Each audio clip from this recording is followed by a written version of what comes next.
Olá, querido povo de Deus.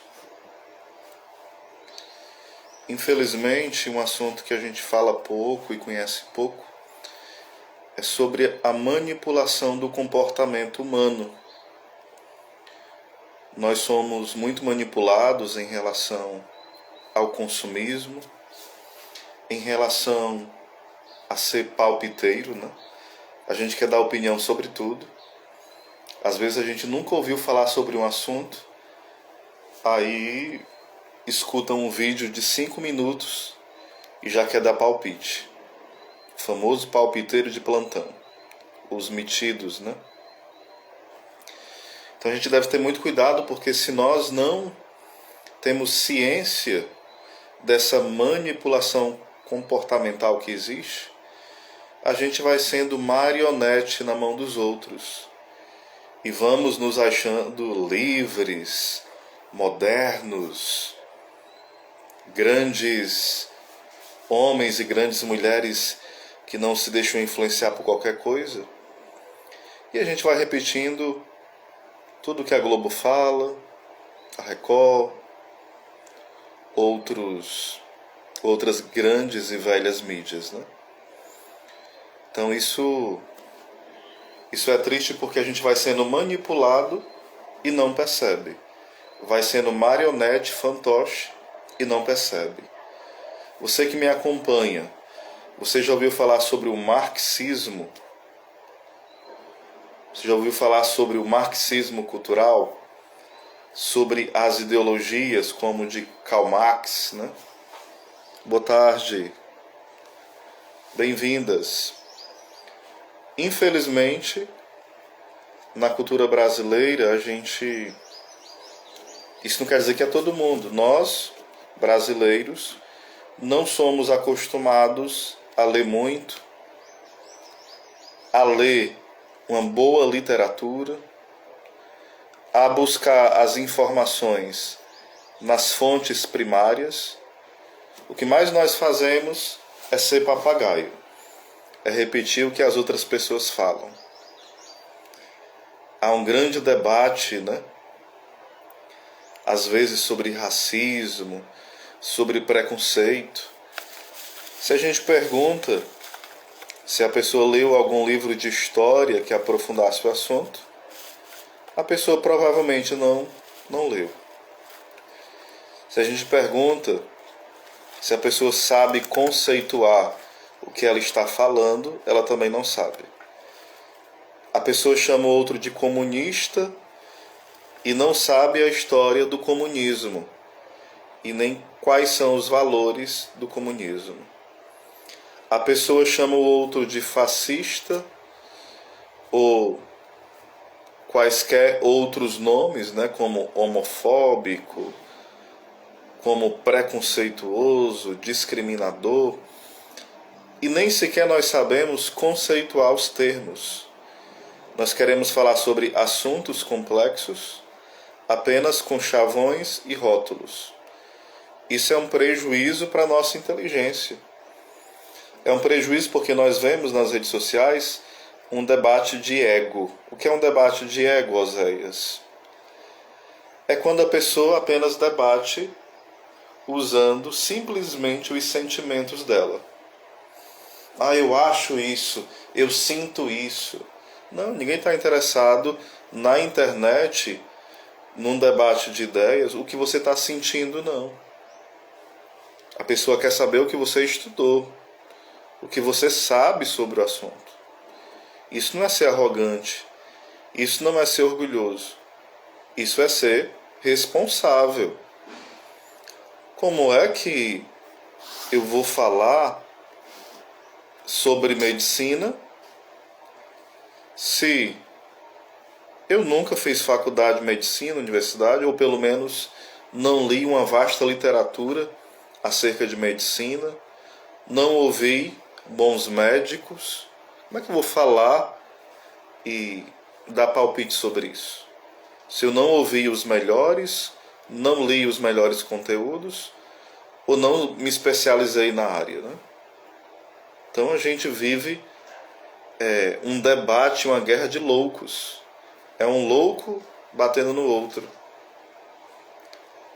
E de fato, vai falar o padre Garrigou Lagrange que o orgulhoso é um ridículo. E como nós somos ridículos nas redes sociais, né?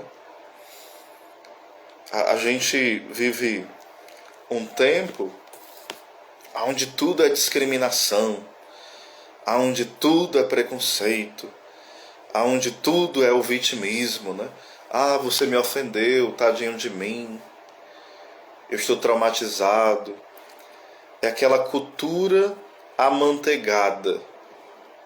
Tudo que você fala ofende a pessoa.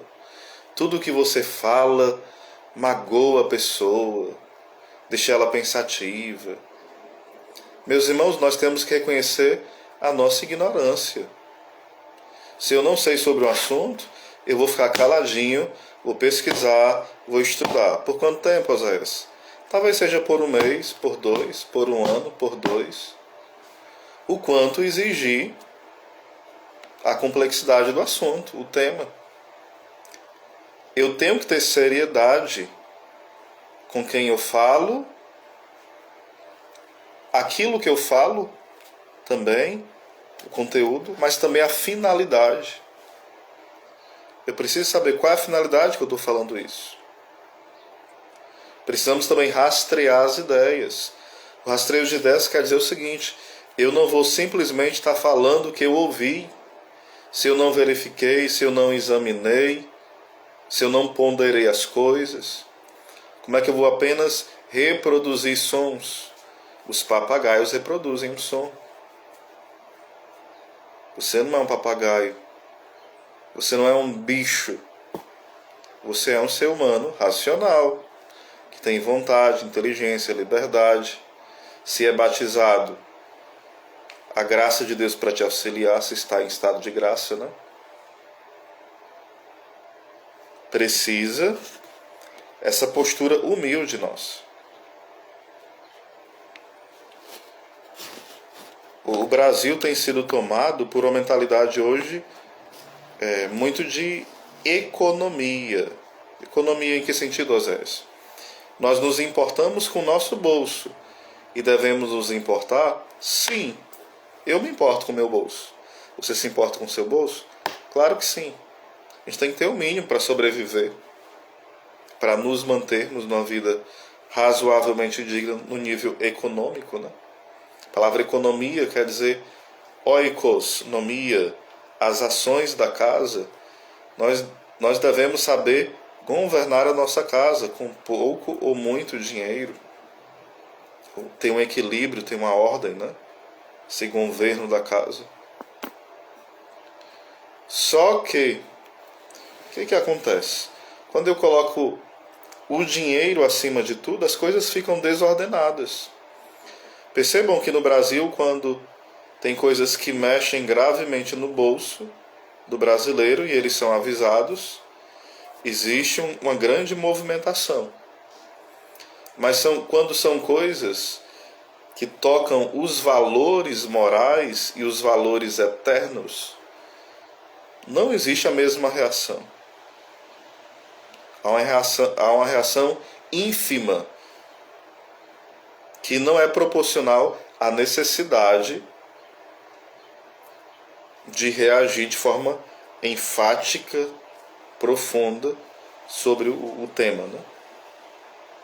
Por exemplo, sobre o aborto, sobre ideologia de gênero, sobre liberação das drogas, sobre liberdade de expressão, sobre a liberdade de imprensa. Por exemplo, na rede social como essa, a gente tem que ficar medindo as palavras para não ter uma palavra que possa ser ofensiva, aonde eu possa ser censurado. Eu posso estar fazendo uma live dessa, de repente, a live não ser aprovada e ela cai de repente. Isso seja no Instagram, no YouTube, no Facebook. Não. Essa palavra, esse assunto é fake news, não pode ser falado assim, é discurso de ódio. Percebam que estão nos emburrecendo. Por exemplo, você vai para as universidades, as faculdades, grande parte delas, digo grande parte, não são todas. Repito, grande parte, não são todas. São grandes fábricas de ateus. A pessoa vai para a faculdade, para a universidade rezando textos, rezando com a palavra, tendo uma piedade, e volta um revolucionário. Volta um rebelde, um revoltado, e se acha evoluído. Eu lembro que 3 anos atrás, eu vi uma senhorazinha que falou assim, né? Ela estava na fila da confissão e ela comentando para outras senhoras: olha, o meu filho todo dia rezava o texto de joelho para passar no vestibular e ir para a faculdade. Aí ele conseguiu entrar, agora ele diz que não crê mais em Deus.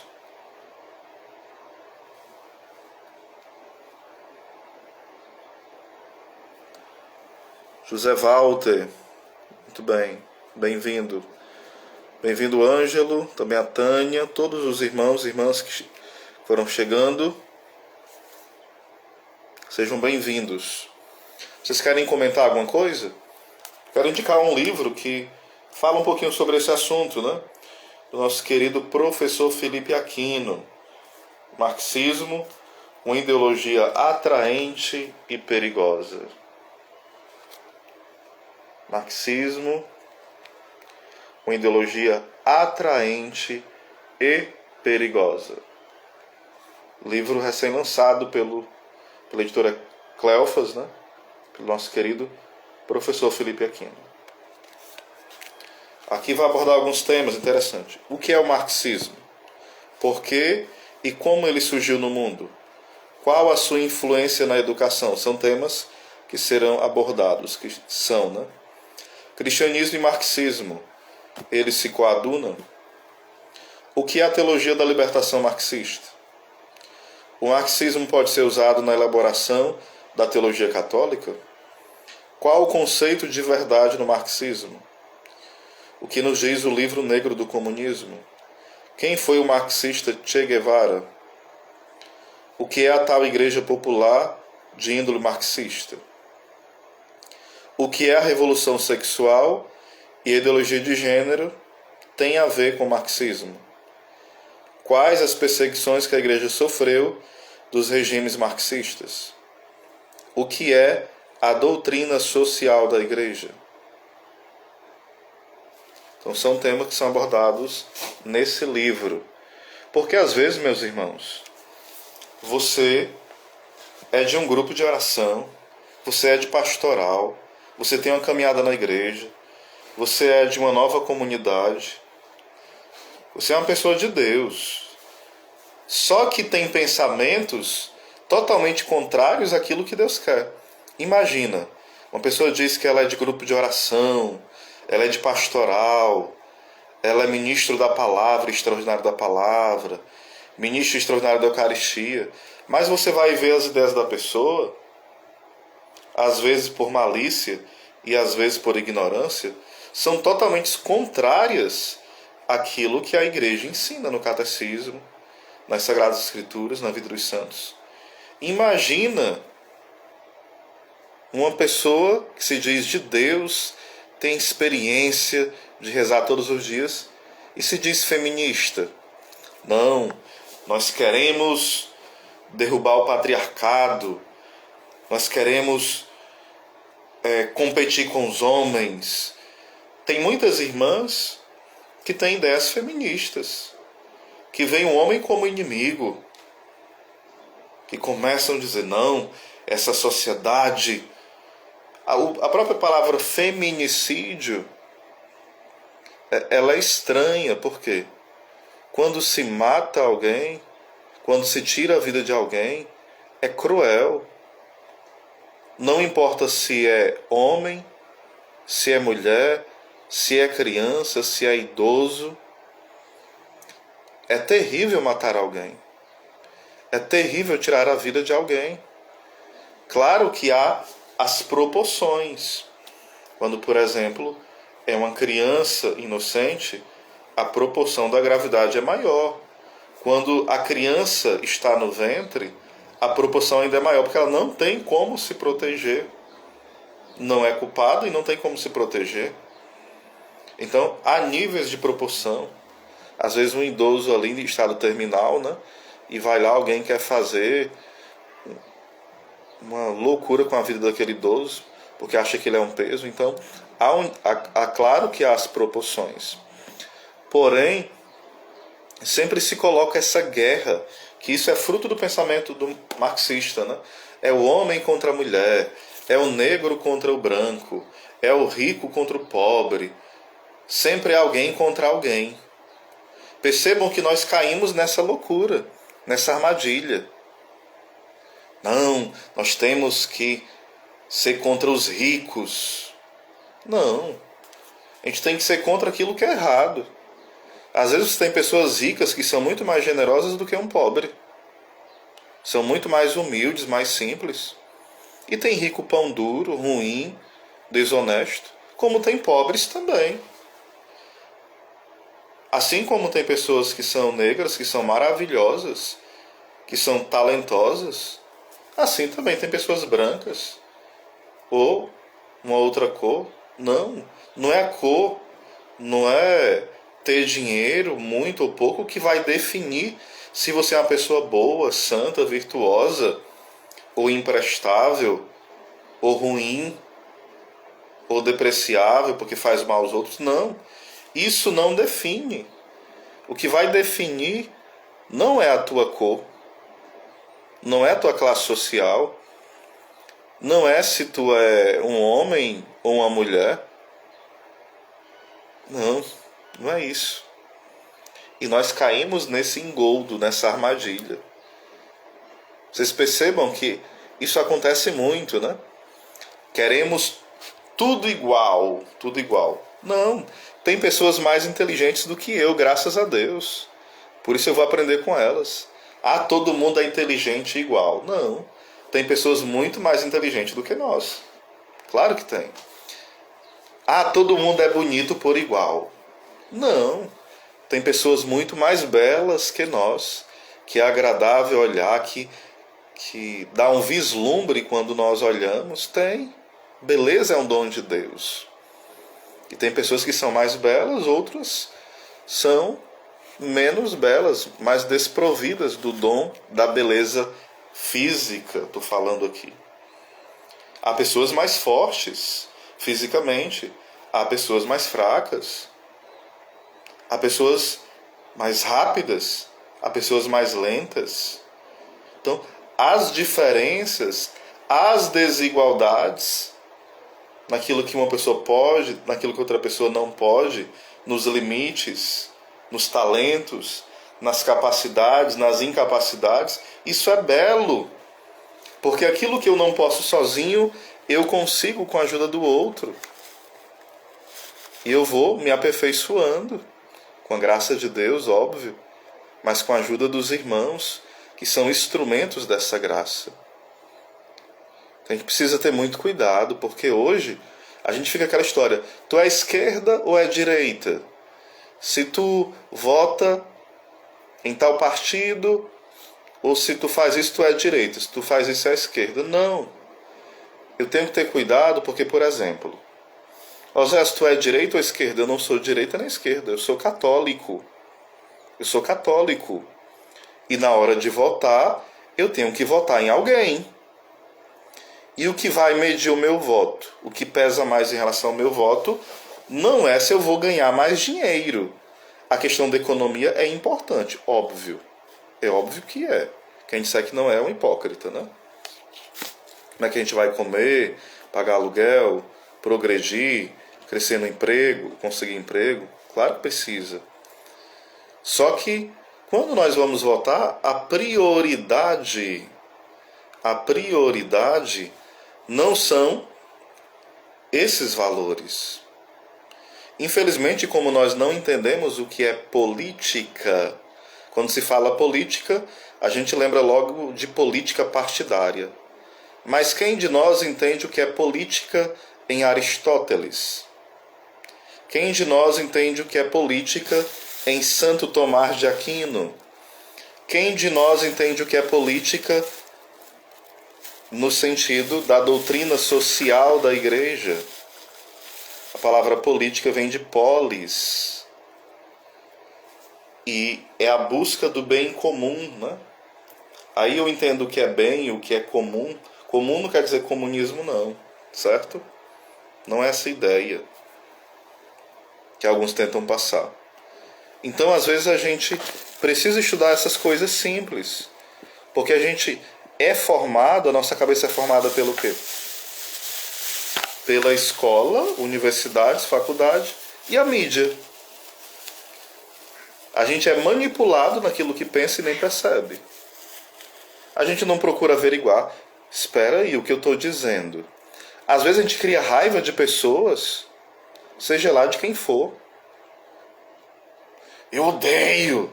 Eu não consigo ouvir falar nesse nome. Espera aí. Por que tu odeia? Tu reza por essa criatura que tu diz que odeia? Meus irmãos, nós somos tão tolos, né? E cegos. E a gente se fala cristão. Não, eu sou cristão, eu sou católico, né?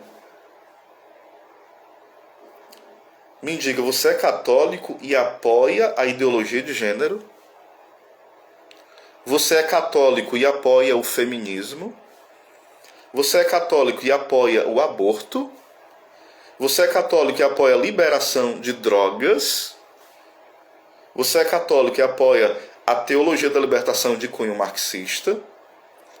Você é católico e aprova a liberação e a revolução sexual? Pense aí que tipo de catolicismo é o meu e o seu. Vamos pensar.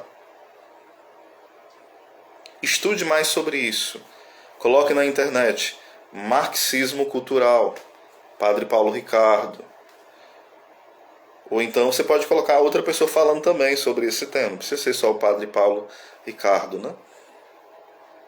Mas tenhamos cuidado com isso. E geralmente nós chamamos de teoria da conspiração. Não existe isso. Existe. Existe tanto que está na nossa cara e a gente não vê. Você não percebe que as pessoas que muitas vezes têm um doutorado, um mestrado, que era para ser mais inteligentes, mais sábias, não são, acreditam em tudo e reproduzem tudo que a mídia diz. Se você imprensa um pouquinho mais a pessoa, ela fica toda perdida, não sabe nem o que dizer. E às vezes nós somos assim.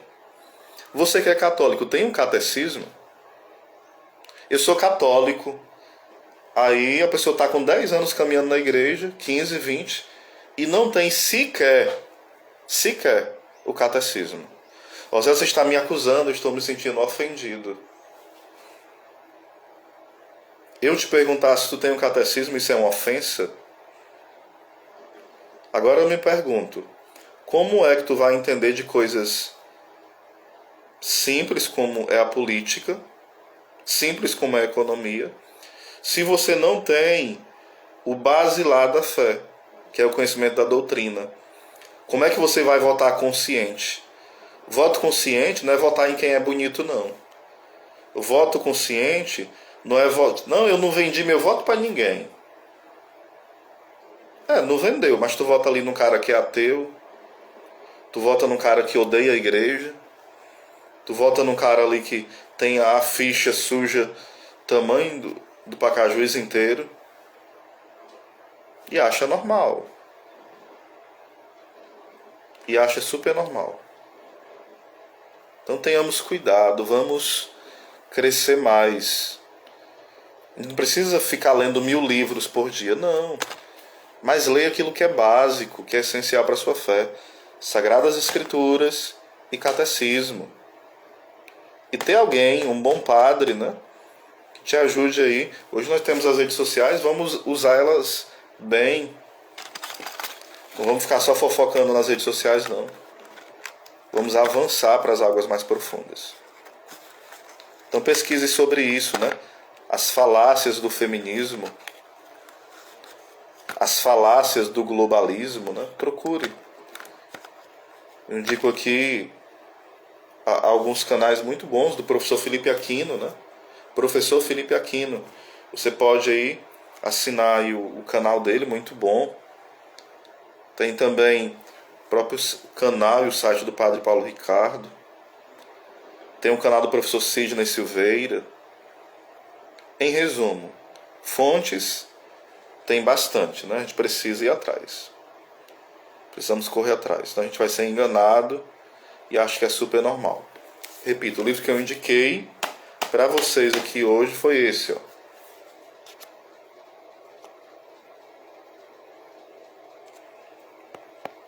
A gente precisa parar de ser bobo, dizer, eu não entro em política. Quem entra em política se corrompe. Você tem rezado pelos políticos? Você tem jejuado pelos políticos? Nós temos. Geralmente não, a gente só fala mal. Aí como é que você não entra na política? Não sabe o que é política. Não reza pelos políticos. E quer que eles virem santos? Que doidice é essa?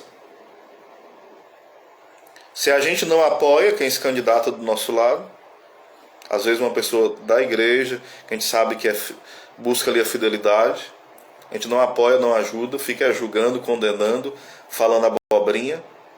E a gente quer um país melhor. Não vai cair do céu não, para de ser iludido. O que cai do céu é os anjos maus. Então vamos parar dessa ilusão. Não, o mundo vai ficar um paraíso. Isso aí já é um pensamento marxista, um paraíso nesse mundo. Aqui não tem paraíso não, filho. Aqui é vale de lágrimas. Que a gente tem o socorro da Virgem Maria, socorro dos anjos, socorro de Deus por nós. Mas aqui é campo de batalha, é luta. Aqui não é paraíso. Para de ilusão. E é por você ter essa cabecinha marxista, sem saber, que fica esperando o paraíso nesse mundo. Então vamos ter cuidado com isso. Vamos rezar mais pelos políticos. Vamos estudar mais sobre o assunto. Repito, não é política partidária primeiro. Primeiro a gente precisa entender o que é política em si. O que a igreja diz sobre isso. O que os filósofos, os bons filósofos, falam sobre isso. Depois, a gente vai estudar política partidária um pouquinho, né? Certo? Então tem que ir por etapas. Não é... Quando a gente fala política, a gente já pensa lá naquele político ladrão que roubou um monte e tô falando dele. Não. Vamos entender na base o que é política. Certo? Repito, não sou direita nem esquerda. Sou católico. Sou católico e devo votar como católico. Um abraço.